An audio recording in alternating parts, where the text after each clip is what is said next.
Situation चल रही है हमारे मुल्क की, उसमें तो हमें जितनी भी इंपोर्ट्स हैं उनको कम से कम करना चाहिए और इंडिजिनस वे में आना चाहिए।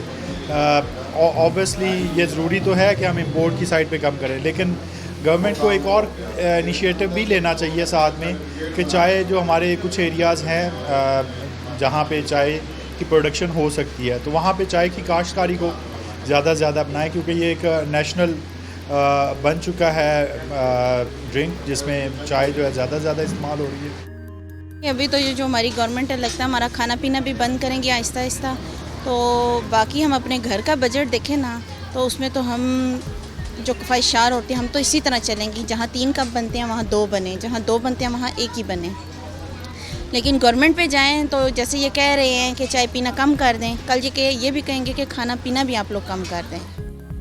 चाय का जो इस्तेमाल हमारे पाकिस्तान में तो बहुत ज़्यादा है, बहुत ज़्यादा। अगर कम कर देंगे तो इससे बेनिफिट ही होगा, हमारे मुल्क के लिए बेहतरी है। एक हेल्थ आपकी अच्छी रहेगी तो आप वर्क ज़्यादा अच्छा कर सकोगे। तो मेरा तो जो है यही पॉइंट है कि आप हेल्थ पॉइंट ऑफ व्यू से जो है ना आपको कम पीनी चाहिए चाय। और वैसे भी हमारा इससे बेनिफिट भी है, कम चाय पियेंगे तो जाहिर सी बात है मुल्क को भी फ़ायदा है।